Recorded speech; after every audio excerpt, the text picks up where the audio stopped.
दोस्तों, आज की उर्दू डिक्शनरी के लिए मैंने जो लफ्ज़ चुना है वो हम बहुत सुनते हैं, बहुत इस्तेमाल करते हैं। तो आज इस लफ्ज़ की तफसील मैं आपके साथ शेयर कर रही हूँ। लफ्ज़ है खलल। जैसे हम सुनते हैं दिमाग में खलल होना या किसी काम में खलल पड़ना, इस तरह के तमाम इस्तेमाल हैं इस लफ्ज़ के।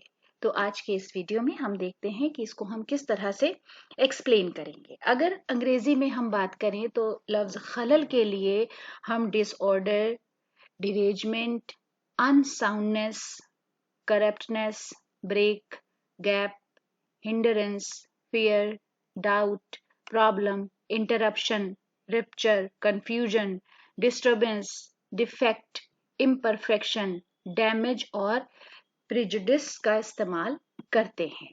हिंदी में हम इस तरह से समझ सकते हैं कि किसी चलते हुए काम में पड़ने वाली बाधा या विघ्न, अड़चन, दिमाग या मस्तिष्क में होने वाली विकृति, पागलपन, व्यवधान, रोग, काम में तबाही आ जाना, दुख, रोग, हंगामा, हस्तक्षेप या विकार।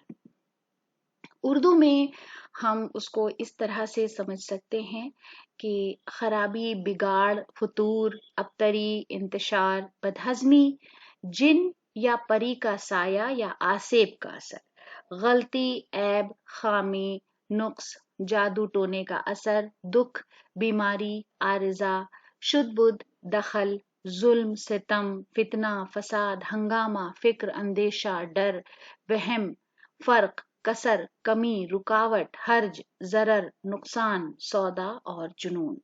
तो दोस्तों, एक लफ्ज खलल इतने सारे एक्सप्रेशन अपने अंदर छुपाए है। इसके साथ ही गालिब का एक बहुत ही मशहूर शेर है जो आपने कहीं ना कहीं जरूर सुना होगा। वो भी इस लफ्ज खलल को अच्छे से एक्सप्लेन करता है। बुलबुल के कारोबार पे हैं खंदहाए गुल। खंदहाए गुल का मतलब होता है गुल की मुस्कुराहट, और यहाँ पर जो मतलब है वो है कि जैसे हम मजाक उड़ाते हैं किसी का, या वो मुस्कुराहट जो तंजिया दी जाती है। बुलबुल के कारोबार पे हैं खंदहाए गुल, कहते हैं जिसको इश्क, खलल है दिमाग का। तो दोस्तों, आज के वीडियो के लिए ये हमारी छोटी सी पेशकश थी। अगले वीडियो के लिए चैनल को सब्सक्राइब करें। वीडियो देखने के लिए बहुत बहुत शुक्रिया।